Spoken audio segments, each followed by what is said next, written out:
Bonjour, bienvenue dans le podcast Résonance, le podcast de l'expérience collaborateur. Je reçois aujourd'hui Lourdes Escribano. Bonjour Lourdes. Bonjour Sarah. Merci d'avoir accepté mon invitation. Merci à vous, à toi de me l'avoir proposé. Je suis ravie d'être ici.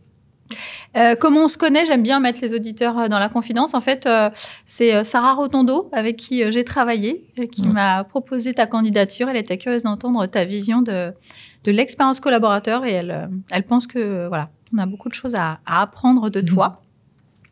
Je vais lire aussi ta bio pour que les gens sachent un petit peu à qui ils ont affaire. Oui. Donc, tu es espagnole, mais ça fait plus de 20 ans que tu habites en France. À l'origine, tu étais venue, si j'ai bien compris, pour une mission de 2 ans qui finalement a duré bien plus longtemps. Tu as fait des études d'économie à l'Université de Madrid et tu avais décroché un stage dans l'entreprise où tu travailles toujours, qui est Alstom, une multinationale spécialisée dans le secteur des transports, notamment ferroviaires, avec plus de 80 000 salariés. Et après, du coup, plus de 10 ans dans différents rôles, à la fois en finance, tu as une expérience en système d'information, en gestion de projet. Tu as eu l'opportunité de changer de métier à un moment de ta carrière chez Alstom. Ouais. Et tu n'avais pas envisagé les RH au démarrage, mais finalement, ta direction un peu t'a poussé, soutenant que tes compétences et ton profil pouvaient apporter beaucoup à cette fonction. Et du coup, tu as décidé de relever le challenge et tu occupes aujourd'hui le rôle de directrice des talents pour la région Europe. Et aussi, depuis plus de 6 ans, tu es ambassadrice régionale pour la diversité et l'inclusion. Et tu animes d'ailleurs le réseau d'ambassadeurs diversité et inclusion pour la région Europe. Et d'ailleurs, pour toi, en parlant d'Europe, le facteur international est une constante dans ton parcours, mais aussi dans ta vie privée. Tu as travaillé en Espagne, en France, en Suisse. Tu as beaucoup voyagé pour le travail notamment et tu adores ça. Et tu as aussi, à titre privé, visité de nombreux pays. Et tu es le genre de personne à partir avec un sac à dos pour 3 semaines en immersion totale. Et voilà, c'est ton truc. Et à la maison, tu parles déjà 2 langues et au travail, 3, voire 4 ou 5. Impressionnant. Oui. Et une des choses qui te motive chaque matin pour aller au travail, c'est la variété des échanges, des personnes avec lesquelles tu interagis, être confronté à différents points de vue et apprendre de chaque personne. C'est ça qui te stimule. Exactement. Et par ailleurs, dans la vie, tu aimes aussi beaucoup chanter, danser. Oui. Des passions qui t'accompagnent depuis toujours. Et tu es intéressée aussi par tout ce qui touche au domaine du bien-être. Et c'est un de tes rêves, ce serait de pouvoir consacrer plus de temps à développer la culture du bien-être dans le monde. Et voyons large, mais en commençant par l'entreprise. Exactement. C'est bien ça? C'est exactement ça. C'est un bon résumé de ma bio et en plus avec quelques projections aussi. Donc oui, tout à fait. On a un rituel dans Résonance, c'est que je te propose de tirer une carte mystère. Donc, s'il y a une couleur qui t'attire. Ouais, c'est là. Alors, qui pourrais-tu remercier de t'avoir aidé récemment?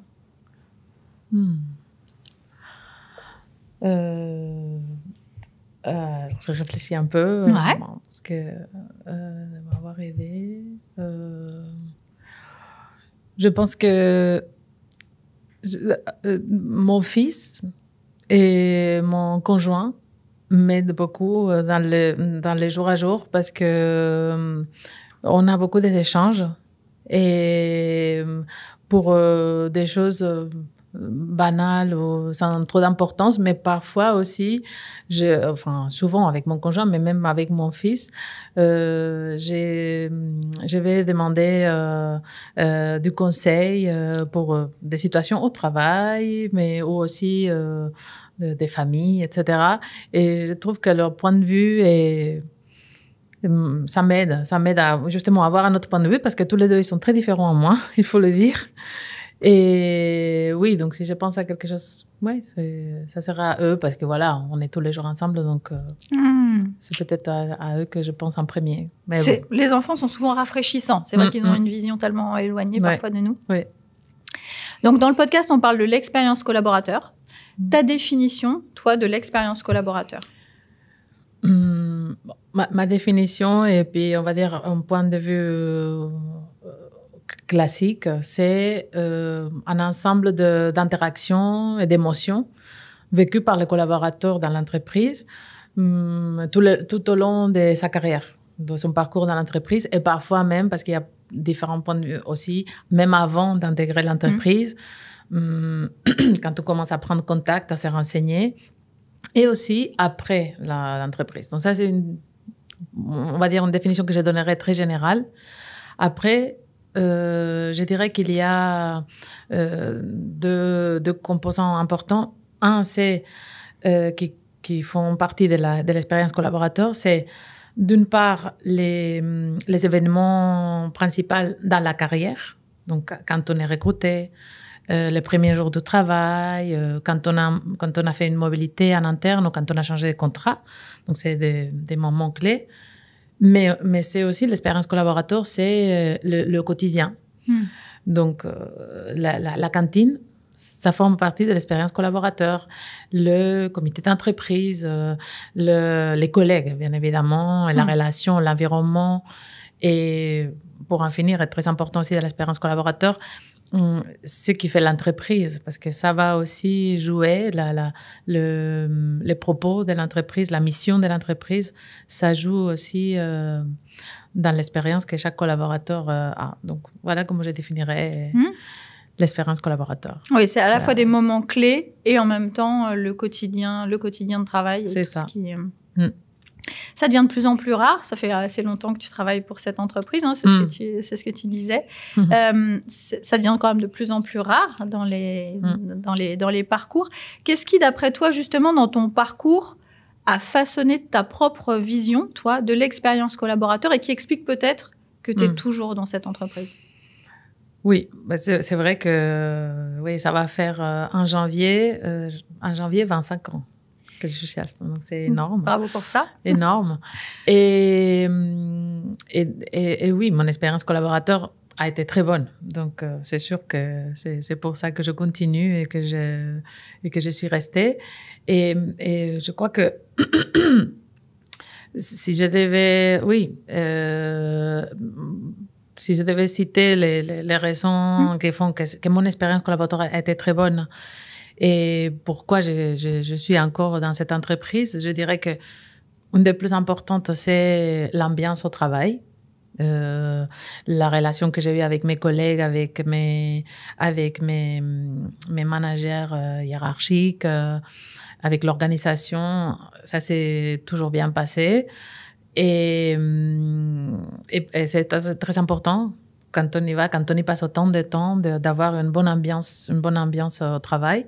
Donc pour moi, ça c'est très important. Ça a été aussi important pour moi que j'ai beaucoup appris tout le long de ma carrière. Donc, parce qu'en plus, j'ai eu l'opportunité de changer de poste en interne et de rencontrer beaucoup de gens, de voyager, comme tu l'as dit à l'introduction.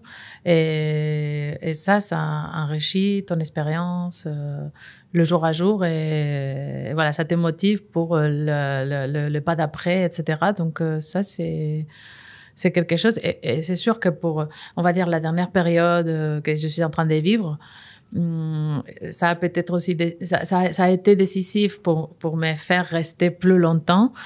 C'était avoir l'opportunité de changer de métier, en fait, parce que ça faisait longtemps que je voulais changer et partir de la finance, mais j'avais pas une idée en tête, comme aussi dans l'introduction on l'a mentionné, et je voulais changer, et à ce moment-là, je me suis posé la question de chercher ailleurs, aussi parce que je sentais aussi que j'avais besoin d'un changement. Parfois, on a envie de changer, on sait pas trop pourquoi. En tout cas, moi, ça m'arrive. Et j'avais besoin des changements. Et à ces moments-là, j'ai eu l'opportunité, je croisais des gens sur mon chemin en entreprise qui étaient avec une ouverture d'esprit et qui justement valorisaient, et je vais en parler plus tard sûrement, on aura l'occasion, mais qui ont valorisé mes compétences autres que dans les ressources humaines, parce que dans les ressources humaines, je n'en avais pas. Mais et qui ont vu un potentiel et d'autres compétences que je pouvais utiliser. Et cette opportunité, ça m'a fait encore presque me lancer dans une autre vie dans l'entreprise. Donc, je pense que c'est ça qui a façonné mon expérience dans l'entreprise, principalement. Les relations et l'environnement de travail, que j'ai toujours beaucoup appris. Je suis très curieuse, donc j'ai besoin que ça change, de toucher beaucoup de thématiques, etc. Et j'ai eu toujours ça dans mes rôles. Et puis, changer de métier. Donc, ça, c'est... Comment tu qualifierais, tu dis que l'ambiance a toujours été particulièrement bonne. Comment tu la qualifierais, cette ambiance? Qu'est-ce qui fait pour toi qu'elle est bonne? Ouais. J'ai eu toujours, et c'est très présent chez Alstom parce que là je parle de mon vécu, mais j'intègre un petit peu aussi de part de mon rôle et puis de mes années d'entreprise, ce que j'entends d'autres collègues. Un de nos points forts, c'est la collaboration. C'est vraiment, il y a un esprit d'équipe.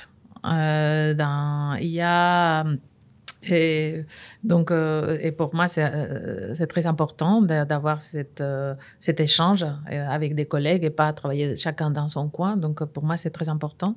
J'ai eu ça et après je crois que aussi autre chose que soit j'ai eu je sais pas dire si je l'ai eu j'ai eu la chance de tomber sur des équipes comme ça ou le fait de moi être comme je suis aussi a fait, pour que je reste, il fallait qu'il y ait un côté où il y a des moments où on s'amuse, où ça va au-delà du travail, en fait.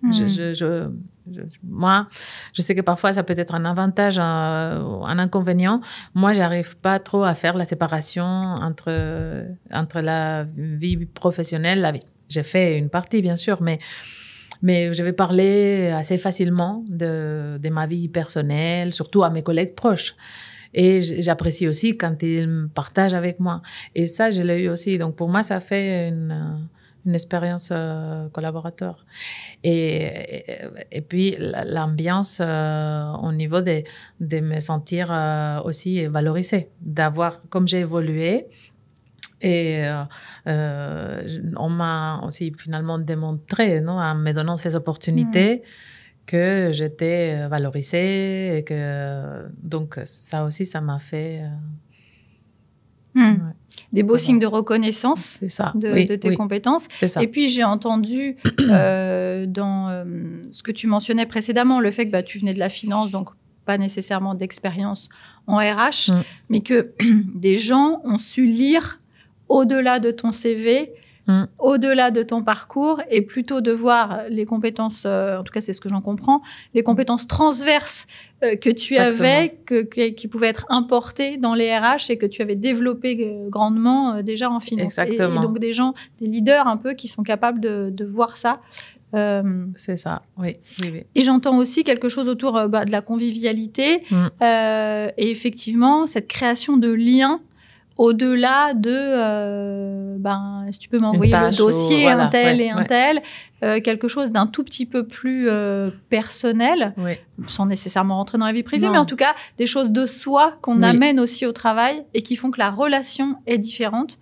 Je sais plus, j'avais lu effectivement une étude où les gens qui restent dans des entreprises, souvent, c'est pour les collègues en fait. C'est parce qu'ils sont contents de retrouver leur équipe. Donc j'entends, je comprends complètement ce que tu es en train de partager. Ça m'étonne pas. Donc oui, je rejoins ça. Et parce que c'est aussi très vrai à l'inverse. Il y en a beaucoup quand ils laissent. Parfois, c'est parce qu'il manque des opportunités en interne, etc. Mais bien souvent, on le dit, c'est pour une relation avec un manager ou une ambiance qui n'est pas bonne.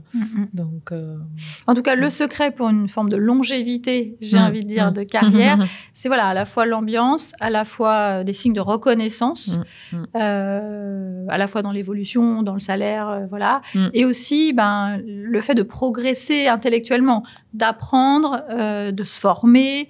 J'entends que dans ton parcours, en tout cas, c'est des marqueurs importants. Exactement, oui, c'est ça. Comment sont construits d'ailleurs chez Alstom les parcours pour que les gens, comme toi, ou ceux qui viennent d'arriver, on espère qu'ils restent aussi longtemps que toi, comment vous pratiquez ces parcours pour à la fois répondre évidemment aux enjeux de votre entreprise, mais aussi répondre aux besoins, aux appétences, aux attentes des collaborateurs. Des gens. la base part d'un travail de fond sur les compétences dont on a besoin pour effectuer les métiers clés et puis tous les métiers de l'entreprise, mais bien sûr notamment les métiers clés, beaucoup d'ingénierie, beaucoup d'industrialisation dans l'industrie du transport et de ferroviaire, pardon. Donc, c'est un travail de fond sur les compétences, analyse des compétences, et ce travail de fond pour identifier quelles sont les compétences dont on a besoin par type de rôle, par métier. Donc, c'est un gros travail qui s'est fait et qui se renouvelle, on va dire, peut-être pas tous les ans, mais tous les 2 ans au moins, donc qui se renouvelle. Et ça se fait ensemble avec les ressources humaines et aussi les leaders et les experts opérationnels. Et donc, ça nous permet d'avoir une cartographie des compétences dans lesquelles on inclut compétences techniques, mais aussi compétences transverses, qu'on a parlé tout à l'heure, qui peuvent être la communication, le leadership, management et plein d'autres. Et avec cette cartographie, après, on a une base déjà pour que on puisse évaluer dans les départements et tels que les équipes sont faites. Si on est bien au niveau attendu par rapport, comme tu disais tout à l'heure, aux besoins de l'entreprise aussi. Mais aussi, cela nous permet justement de construire des parcours de carrière en disant pour maintenant, à un moment instantané, je suis dans un rôle, j'ai ces compétences. Et pour arriver à notre rôle, je connais aussi les compétences qui sont requises dans ces rôles. Et donc, ça va être plus facile d'identifier l'écart entre les compétences que j'ai et les compétences dont on a besoin. Du moins de celles qui sont les compétences clés, parce qu'on ne va jamais avoir peut-être exactement les jeux de compétences, on va dire. Et donc, pour ça, on a fait et on continue à faire beaucoup de travail, beaucoup de progrès chez Alstom pour ces parcours de carrière autour des compétences. On a mis en place des plateformes, ça c'est l'outil, mais on l'accompagne avec des processus aussi et on implique toute l'organisation. Et par exemple, l'été dernier, on a lancé la nouvelle version de notre plateforme qu'on appelle Mon parcours de carrière, My Career Path. Et c'est sur la base de l'intelligence artificielle à l'intérieur. Donc, on a les compétences et notre cartographie des compétences par rôle. On a aussi les profils des salariés. Et le salarié, il peut se projeter avec son profil, en rentrant et en bien complétant son profil, il peut se projeter sur un autre rôle, sur un autre poste. Et même, comme c'est basé sur l'intelligence artificielle, on peut mettre en place des notifications pour que l'outil nous donne des recommandations, des postes qui sont ouverts, parce que c'est ça, je n'ai pas dit, les postes ouverts en entreprise, ils sont aussi mis dans cette plateforme. Et l'outil va nous proposer de possibilités qui sont bien plus larges qu'à une époque, parce qu'à une époque, pour la recherche de travail, on allait filtrer sur la fonction où on était, ou les compétences. Et là, ça va être plus large parce que le robot, l'intelligence artificielle, va chercher dans les compétences, elle va faire un matching de compétences et va nous proposer un rôle pour lequel le matching n'est pas à 100%, mais on a des seuils on va dire, d'alignement, mais pour lesquels le matching, il est assez, ça peut être envisageable de changer et d'aller vers ces métiers. Et ça, c'est quelque chose qu'on est en train de mettre en place petit à petit. Et aussi après, pour cette question, pour revenir à la question initiale des parcours de carrière, on a aussi un processus assez robuste du cycle de performance du collaborateur. Et là, c'est pareil, toute l'organisation est impliquée. ça commence avec un échange entre le manager et les collaborateurs. Et à partir de là, on identifie soit une envie de bouger, d'échanger, d'évoluer, soit aussi un potentiel. Parfois, la personne n'a pas forcément envisagé d'échanger, mais c'est aussi à l'entreprise, au manager, aux ressources humaines, d'identifier ses potentiels, ses compétences, etc. Et tout ça, on le fait à tous les niveaux de l'entreprise. Et ça fait que on facilite avec ces processus plus les outils qu'on met en place. On facilite ces développements en interne. Ouais. Là, j'entends que l'IA est à la fois un outil d'aide à la décision précieux, mais là, pour vous, à plus de 80 000 collaborateurs, j'imagine que par rapport à avant, où effectivement, identifier quel est le bon profil, là, ça fait un gain de temps et de possibilités énorme pour Exactement. vous. Ça ouvre les possibilités, en tout cas. Donc, on a lancé l'IA plus sérieusement dans la plateforme qui est assez puissante l'été. Donc, on est en train de se roder. On est en train de faire comprendre aux salariés que les plus leur profil est complété, les plus il y aura des chances pour que les matchings se fassent plus justement. Mais c'est ça l'objectif aussi, que les ressources humaines et que les managers l'utilisent pour chercher des profils et en même temps aux salariés, aux collaborateurs pour se projeter. Donc c'est dans les deux sens. Parce qu'il y a à la fois le rôle du manager et des RH que j'appelle un peu conseiller carrière, c'est-à-dire que grâce à cet outil, finalement, peut-être qu'il y a 5 jobs différents potentiellement, qui peuvent ressortir entre les compétences techniques et les compétences transverses, auxquelles peut-être le collaborateur ne pense même pas, un peu comme ce qui t'est arrivé d'ailleurs, ne pense même pas, n'a pas conscience qu'il pourrait avoir ce job, et donc potentiellement il aura le choix, et ensuite il y aura effectivement le gap, l'écart à remplir entre où il en est et quelles compétences lui manquent, et ensuite là du coup, vous accompagnez par des formations quand justement, oui, exactement. J'allais dire qu'en effet, pour faire que ce soit un gap quand on change de poste, même si sans aller à chaque fois dans un changement de métier. Bien sûr. Mais c'est possible. Oui, c'est possible.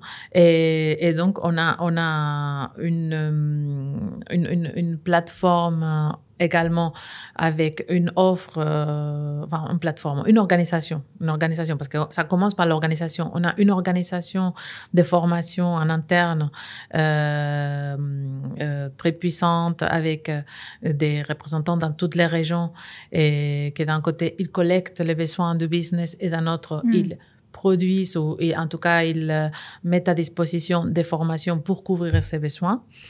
Et c'est vrai qu'au moment de Covid, on a dû convertir, on a fait une grosse transformation. Les équipes de cette organisation de formation chez Alstom University, ils ont fait un travail énorme pour convertir beaucoup de formations et une grosse partie de notre offre en digital. Donc, on a une grosse offre digitale, en plus avec des partenaires externes, donc ce qui complète énormément. Mais on garde encore de la place pour des formations en présentiel. Parce qu'on sait que même si on fait beaucoup de choses maintenant à distance, il y a besoin, pour certains sujets surtout, d'un échange en personne. À quoi tu penses, par exemple? Par exemple, quand on fait des formations pour les nouveaux managers, et que voilà, c'est des personnes qui ont jamais eu une équipe et qui maintenant ont une équipe là. J'ai eu l'expérience de faire des formations à distance. Ça peut se faire, mais quand on est en personne, les échanges entre eux pour donner, moi, il m'est arrivé ça avec, pour donner des exemples, des situations, et que l'autre, il a dit comment il l'a résolu ou comment il l'a affronté. Et ça, je crois que c'est presque ce que la personne a retenu plus des 4 heures, 5 heures de formation. C'est le partage d'expérience entre pairs. Oui, voilà. Et ça, en présentiel, pour toi, il y a quelque chose de différent. Ça, c'est plus fort. C'est plus fort. Les gens, et puis surtout, c'est plus inclusif parce que il y a beaucoup de gens qui sont pas à l'aise, déjà à montrer leur tête, à allumer la caméra, même tout simplement à parler. Et quand ils sont dans un environnement où ils ont peut-être pris un café avant, ça va faciliter les échanges. Et pour ces jours de formation, j'ai celle-là en tête. Oui, je pense que c'est vrai pour d'autres aussi. Mais bon. Et puis, pour compléter quand même la partie développement, à part cette offre qu'on a, que je trouve c'est incroyable chez nous, l'offre digitale et puis une partie du catalogue en présentiel, bon, on est, et puis moi personnellement, c'est pas seulement au nom de Alstom, mais je suis personnellement convaincue que la formation et le développement, ce n'est pas seulement une formation de 2 jours qu'on va faire en 2 jours ou même 3. Et donc, on essaye de promouvoir aussi et de faire comprendre aux collaborateurs que la formation, ça peut être aussi avoir une mission temporaire particulière qui va nous sortir de notre zone de confort, comme on dit. Et donc, il faut en parler au manager pour qu'il réfléchisse ou à d'autres collègues pour qu'ils réfléchissent quelle peut être cette mission. Le développement, ça peut être aussi quand on se propose pour travailler dans un projet transverse. On est dans une fonction, mais la fonction va former partie d'un projet pour l'entreprise ou pour le pays, on va dire, va participer dans ces projets. Il y a aussi des actions de développement comme le mentorat. Le mentorat, c'est quelque chose qu'on essaye de développer beaucoup aussi parce que c'est en interne. On a 80 000 collaborateurs, énormément d'experts dans tous les domaines, que ce soit technique, que ce soit communication, innovation, leadership. On a des experts partout. Donc, autant d'utiliser cette force qu'on a en interne pour transmettre. Après, ça, c'est une autre question. En effet, tout le monde n'est pas apte à transmettre, même s'ils sont très forts. Mais bon, ça, c'est encore autre chose. Ça, c'est encore autre chose. Mais oui, donc, ces actions de développement, on essaye de les promouvoir pour que les gens ouvrent. Parce que parfois, les gens, ils pensent qu'aux formations, qu'on me donne 5 jours de formation... C'est bien, hein? Il y en a des formations très bonnes qui peuvent donner des bonnes bases. Mais moi, et en plus, je l'ai vécu moi-même. J'ai vu des gens qui ont participé à des projets qui ont changé parce qu'ils ont dû faire des présentations, parce qu'ils ont dû faire des présentations à des niveaux supérieurs de hiérarchie que dans leur site, ils n'étaient pas confrontés à faire ça. Donc, ça les a aidés à grandir. Voilà. Donc, c'est... D'ailleurs, dans les compétences, entre le moment où tu as commencé dans les RH et maintenant, quelle est l'évolution des compétences un peu recherchées ou plus recherchées peut-être qu'avant? Oui. Alors, en général, que ce soit chez nous, en général, toutes les entreprises se sont adaptées aux changements technologiques. Il a fallu qu'on s'adapte. Les nouvelles technologies, qu'on les inclut dans les compétences requises. Mais on s'est aussi adapté au contexte social et économique. Donc, les compétences évoluent en fonction de ça. Après, ce que j'ai constaté personnellement, c'est que on va de plus en plus. C'est vrai depuis quelques années. Mais plus ça va, plus je le vois, et maintenant je le vois vraiment dans des cas concrets, plus on va vers des compétences transverses dont on parlait tout à l'heure. Les compétences techniques sont très importantes, bien évidemment, et surtout pour certains métiers, pour certains rôles, sont essentielles. Mais c'est, on va dire, ces compétences transverses qu'on va chercher de plus en plus. Et dans des compétences transverses, on cherche beaucoup maintenant de la communication, avoir des bonnes compétences en communication, mais aussi esprit d'équipe.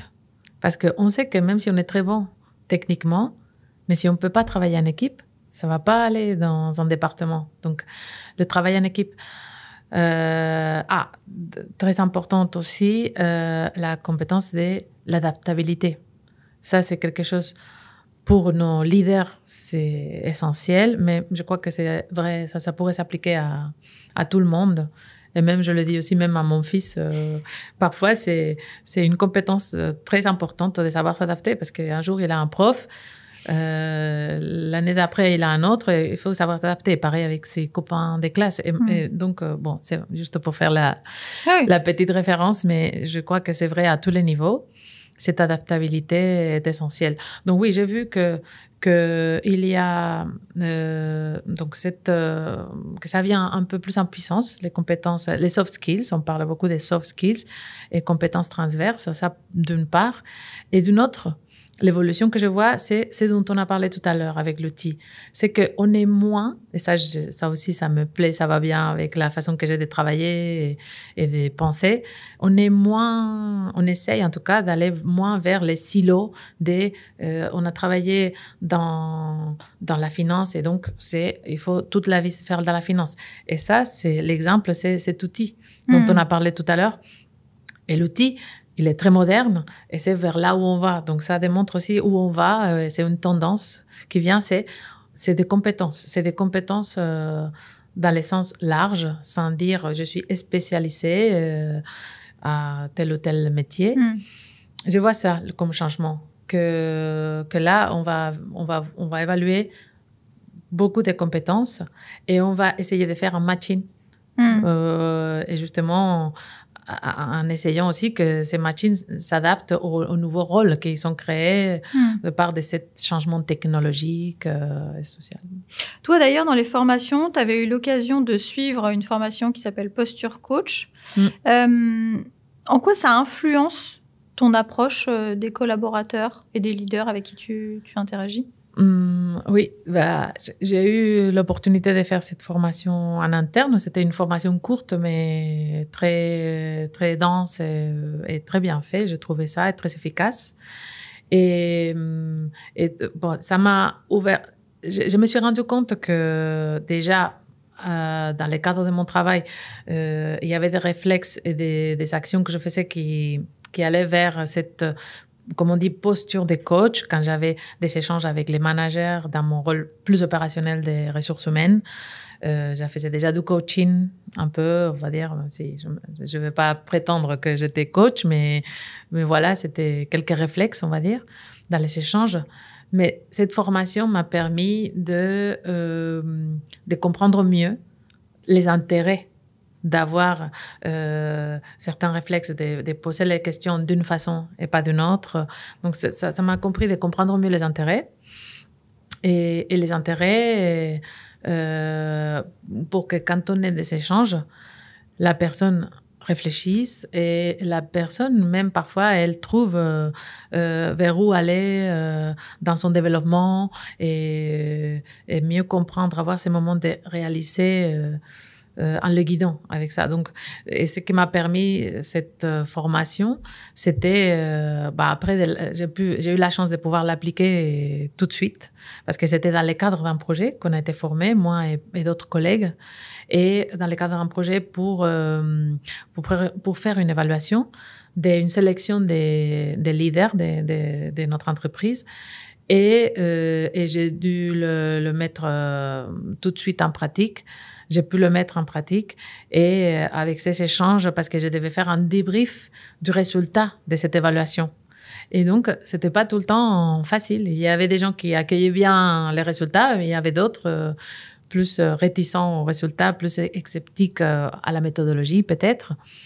Et avec la formation, j'ai pu partir avec un outil, une boîte à outils et en pratiquant à avoir des réflexes. Donc, j'aimerais bien me développer plus là-dessus, d'ailleurs. Pour les auditeurs qui nous écoutent, c'est quoi peut-être un truc que tu peux partager dans cette posture qui, pour toi, fait une vraie différence dans la qualité des échanges? Ah oui. Quelque chose que j'ai appris. Bon, il y a plusieurs choses qu'il faut avoir en tête, mais beaucoup laisser parler et laisser la place à la personne quand on a ces échanges. Moi, j'ai fait beaucoup d'échanges sur, ça c'était une évaluation sur leurs compétences. Mes échanges sont dans entretien de carrière ou entretien de développement. Donc, il faut laisser la place pour l'autre personne pour parler. Il faut... c'est quelque chose que moi j'ai encore parfois du mal, mais pas donner son avis. Donc voilà, il faut guider avec en reformulant peut-être une phrase intéressante en essayant. Il faut être beaucoup à l'écoute, bien évidemment, pour justement pouvoir après reformuler. On identifie des informations importantes que la personne a dit et c'est ça qu'on fait. On ne donne pas des conseils, mais on reformule pour guider vers une direction. Donc, et c'est ça que j'essaye de mettre en pratique quand j'ai l'opportunité dans mes échanges avec nos collaborateurs. Ce que j'ai entendu aussi, bon après je suis coach, mais ce que j'ai entendu aussi, c'est que tu poses pas mal de questions qui finalement permettent parfois à la personne, et c'est ce que tu as dit, de trouver elle-même, réaliser, de trouver elle-même ses propres réponses, qui est vraiment la posture du coach par excellence. Toi, en plus, depuis 4-5 ans, 30% de ton temps est consacré à un autre sujet, diversité et inclusion, pour la région Europe aussi. C'est un sujet qui est complètement aligné avec les objectifs monde de ton entreprise. Déjà, de quelle diversité on parle et comment ça contribue, selon toi, à une bonne expérience collaborateur. Oui, donc diversité, équité et inclusion, on dit maintenant chez nous. C'est, comme tu l'as dit, dans la stratégie de Alstom, on a 4, même 5 piliers, parce que diversité, ça peut être, c'est un sujet très vaste. Ça fait, presque 6 ans, je crois, que je travaille sur diversité et inclusion, et j'ai encore, plus ça va, plus je me rends compte que j'ai des choses à apprendre. C'est incroyable comment c'est vaste. Donc, chez nous, c'est basé la définition des objectifs et de la stratégie au niveau groupe sur 5 piliers principaux qui sont la diversité des genres, qui a pris beaucoup d'importance ces dernières années chez nous, l'inclusion des personnes en situation de handicap dans le cadre de l'entreprise, et la diversité culturelle, les collectifs LGBTQ et les générations. Comment on intègre les différentes générations, parce que là, on est, je crois, tous confrontés à ça. On est au moins 3, parfois 4 générations au même endroit de travail, avec complètement des façons de voir la vie différentes. Donc, voilà. Donc, ça, c'est les 5 piliers que nous avons dans les stratégies. Et ça, c'est vrai que c'est un peu on essaye de l'intégrer depuis, et on a fait un parcours, un schéma que j'ai pu vivre justement les dernières 6 années. En tout cas, on a toujours parlé de diversité des genres, etc. Mais en est plus structuré, en ayant vraiment une place dans les stratégies, en ayant un comité spécifique pour ces sujets aussi au sein du groupe, et qui se transfère à tous les niveaux de l'entreprise, au niveau groupe, au niveau région, au niveau pays. Donc ça, j'ai vécu les schémas et c'est incroyable, et j'en suis fière parce que justement, j'ai été acteur vraiment dans ces schémas qu'Alstom a fait, avec bien évidemment plein de collègues autour, plein de personnes qui ont guidé ça dans l'entreprise. Et on a fait un schéma, et même s'il nous reste encore du chemin à faire, mais je trouve qu'on a fait un grand progrès. Un des points principaux, c'est d'essayer de, non pas vulgariser, mais en tout cas, prise de conscience. Prise de conscience par le maximum des collaborateurs qu'on veut vraiment parler, qu'on veut qu'Alstom soit défini, que ce soit dans le ADN presque, non, qu'on travaille sur l'inclusion, qu'on veut être inclusif, qu'on veut promouvoir des environnements de travail inclusifs où tout le monde est respecté, peu importe la religion, le sexe, la préférence sexuelle, la nationalité, etc. Donc, et ça, c'est un des points plus importants et qui contribue à la collaboration collaborateur. On a des témoignages pour ça, parce qu'il y a des gens qui soit appartiennent à des collectifs ou des personnes en situation de handicap. Et quand on arrive dans un environnement qui met ça en avant et qu'on sait que c'est inscrit dans les stratégies, qu'on a tout un groupe de personnes qui travaillent là-dessus, ça donne... Ça donne une confiance et voilà, une... Il y a une volonté, donc ça, clairement établie, publique, voilà. Oui. Comment ça se manifeste concrètement? Il y a ce qu'on dit et puis comment on le vit dans sa chair quand on est chez Alstom. Donc, par exemple, donc on est, comme je disais tout à l'heure, on est organisé, on a un comité au niveau du groupe et après ça se transfère au niveau des régions et des pays. Et on a un réseau d'ambassadeurs pour la diversité et l'inclusion qu'on essaye d'avoir au minimum dans chaque pays et quand c'est possible même au niveau des sites parce que tous ces sujets parfois sont très locaux, donc très locaux. Donc on a ces réseaux et les réseaux ensemble et ces réseaux viennent des personnes du business. On veut sortir le sujet diversité et inclusion des ressources humaines. On veut pas que ça soit un sujet ressources humaines. On veut vraiment que ça soit un sujet de tout le monde, que tout le monde le comprenne comme ça. Et ce réseau diversité et inclusion qui a des personnes du business et de ressources humaines travaillent ensemble pour faire des plans d'action sur les différents piliers que j'ai cités tout à l'heure. Si on parle par exemple de la diversité des genres, c'est un de nos défis parce que on a 25% des femmes dans les postes des cadres et on aimerait bien atteindre au minimum 30% pour les années à venir. Mm-hmm. Il y a plusieurs actions concrètes qui sont gérées. Ça commence par les relations avec les écoles, les relations avec les universités. Donc, on envoie des salariés d'Alstom, des experts d'Alstom pour faire des conférences, pour faire connaître l'entreprise à des jeunes. Et on fait, bien sûr, en même temps pour des filles et pour des garçons, mais on cible aussi de convaincre les filles que les métiers qu'on fait sont intéressants, qu'elles ont leur place, etc. Parce que ça commence les décisions des très jeunes. Donc, ces relations d'université sont très importantes. Après, on a aussi des programmes de développement particuliers et spécifiques pour les femmes aussi, parce qu'on sait qu'elles ont besoin, en général, quand elles changent de poste, quand elles montent dans l'organisation, d'avoir plus confiance en elles. C'est des choses qu'on a remarquées. Tout simplement qu'on les accompagne dans les schémas pour les révolutions. Donc, on a des programmes de mentorat. Les mentors, ce sont nos leaders. Par exemple, j'ai mis en place un programme de mentorat dans la région Europe et c'est notre comité de direction qui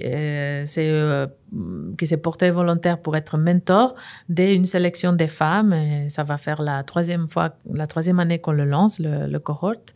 Et c'est des mentors, ils font un schéma de mentorat et c'est super enrichissant pour ouvrir il y a les réseaux aussi, pour aussi tous les avantages d'un programme de mentorat par un senior qui a un poste dans l'entreprise. Et sur un autre pilier, tu as un autre pilier, une action à laquelle tu penses? Oui, par exemple, pour les piliers de l'inclusion et la situation de handicap, un projet qui me tient à cœur et que depuis le lancement, j'ai trouvé ça super. C'est par exemple nos équipes. Nous avons chez Alstom un métier de département d'ingénierie. Et certains métiers dans l'ingénierie, très techniques, avec des validations, des vérifications des données, etc., des trains et de tous nos moyens de transport, la signalisation, etc. Donc, et ça, il y a nos équipes de l'Italie qui se sont lancées dans des recherches parce qu'ils avaient besoin des profils. Et en même temps, le marché, depuis quelques années, c'était très tendu. Donc, on a voulu être ouvert, d'un côté, s'ouvrir plus à des profils différents. Et déjà pour couvrir nos besoins d'avoir des profils, mais en plus avec cette mission avoir de la diversité dans les équipes. Et donc, c'est un projet, c'est pas quelque chose qui se fait comme ça, mais ils ont monté un projet, les équipes en Italie, pour avoir des profils, ce qu'on dit neurodiverse. Donc, parfois, c'est intégrer la neurodiversité, les neuroatypiques. Voilà, les neuroatypiques. Et comme, par exemple, avec conditions Asperger. Et ce type de conditions qui font que leur profil, c'est très intéressant pour ces métiers parce que c'est des gens qui vont se concentrer, qui vont vraiment être performants dans ces métiers. En plus, c'est même pas seulement qu'ils sont bons, c'est qu'ils sont très performants. Donc, on a fait d'abord on a fait intégrer dans les effectifs ces profils-là. On a passé par une agence qui le gère et on a été accompagné également par les autorités locales et de santé, parce qu'il fallait être accompagné pour former les équipes qui allaient recevoir comment traiter ces personnes, parce qu'ils ont parfois il y a des situations dans le quotidien que eux ils vivent pas bien, et pour nous c'est faut les accompagner pour qu'ils gèrent les situations un peu. Exactement. Donc comme je disais, c'est vraiment un projet avec les équipes, accompagnement des équipes et accompagnement de ces personnes qui ont intégré les équipes. Et au début ils avaient un contrat temporaire, et il y en a maintenant, je crois, 4. Je me souviens plus trop des chiffres exacts, mais j'avais eu un échange avec ma collègue italienne il n'y a pas longtemps, et il y en a au moins 2 qui sont toujours dans les effectifs parce que ça se passe bien. Et ça, c'était un début en Italie, mais après, en Espagne, comme ils ont aussi ces métiers, parce que nos métiers sont partout, des signalisations, des vérifications d'ingénierie. En Espagne, ils se sont rapprochés des associations similaires à celles avec qui les Italiens avaient travaillé, et ils ont fait la même démarche. Et pareil en Belgique. On a fait et en Hollande, aux Pays-Bas, ils ont aussi fait ça. Donc, et c'est d'ailleurs une des missions que j'ai avec les réseaux de diversité et inclusion, c'est le partage des pratiques aussi, pour que des actions qui ont eu un résultat dans un pays, sur un site, partager ça dans les réseaux pour que les autres pays ils prennent note, et aussi ils essayent ou ils évaluent si ça serait aussi intéressant de le mettre en place. Donc oui, c'est peut-être ces deux piliers. Ouais. Toi, tu as toujours eu un rôle à l'international. C'est hyper important pour toi. En quoi ça apporte, selon toi, la multiculturalité dans l'expérience collaborateur en général? Pour moi, comme tu l'as dit dans l'introduction, c'est quelque chose qui me motive. Donc moi, ça m'a motivé le fait d'être dans un environnement international. Je devais parler plusieurs langues. J'ai toujours voulu parler depuis très très petite. Je voulais parler anglais, et après le français qui est venu. J'ai des collègues italiens, et parfois ils me parlent en italien. Je réponds parfois en espagnol ou quelques mots en italien. Donc pour moi, c'est une source de motivation, cet facteur international. Et je pense que je suis pas la seule. Donc j'ai beaucoup de collègues autour de moi pour lesquels c'est une source de motivation, parce que oui, chez Alstom, on avait une entreprise internationale, Et donc, on veut que ce soit dans les sièges, mais aussi dans les sites de production, dans tous les pays, dans toutes les régions, on veut avoir cette diversité des cultures. Et ça aussi, ça peut faire que l'environnement international, ça va motiver les collaborateurs parce qu'il va voir que c'est possible de changer, d'évoluer, de changer des pays à ceux qui intéressent. C'est pas tout le monde, peut-être, mais donc c'est dans ce sens-là que pour moi, ça a façonné, ça m'a motivé, ça, on va dire, jouer positivement dans mon expérience collaborateur, cette expérience culturelle. Et je pense que c'est vrai aussi pour plein d'autres collaborateurs. C'est aussi d'avoir les différents points de vue. Je crois que ça, c'est riche pour n'importe qui. Et comme j'ai dit tout à l'heure, on parlait à essayer d'avoir des moments de convivialité, etc. L'effet d'avoir des gens de différentes nationalités, ça va faire qu'ils vont partager des choses propres à eux, à leur pays, à leur vécu. Et pour moi, ça enrichit le jour à jour, moi, les miens, personnellement. Et je crois qu'en général, des collaborateurs qui sont avec cette ouverture d'esprit et cette envie d'apprendre. Ouais, on arrive à la fin du podcast et il y a ce rituel aussi de savoir qui, toi, tu aimerais entendre dans un futur épisode de Résonance. Oui. Moi, j'aimerais bien entendre une ancienne collègue d'Alstom, mais dont son parcours est quand même assez particulier, surtout ces dernières années. Et surtout, c'est celle qui m'a permis ces changements de métier. En fait, donc c'est Cécile, donc je te donnerai ses coordonnées. Et donc, parce que je peux quelques minutes. Pourquoi, ouais. Pourquoi tu as envie de l'entendre dans l'absolu oui. Sans déjà nous dévoiler peut-être ce qu'elle nous dirait elle-même, mais en tout cas, qu'est-ce qui, toi, te donne envie de l'entendre? Oui, donc moi, c'est que je trouve que c'est un profil spécial qu'on ne trouve pas souvent.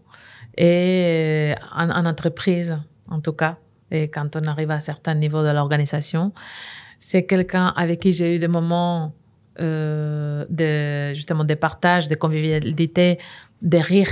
Et comme je disais tout à l'heure, ça, c'est quelque chose qui me fait du bien et dont j'ai besoin au quotidien, dans l'entreprise en tout cas. Et en plus, je trouve que non seulement elle m'a permis, c'est elle qui m'a permis ces ouvertures d'esprit qu'elle a, qui a permis que je puisse postuler, que j'ai cette opportunité. J'ai passé le processus de recrutement, mais je crois que c'était son ouverture d'esprit pour la présélection, on va dire.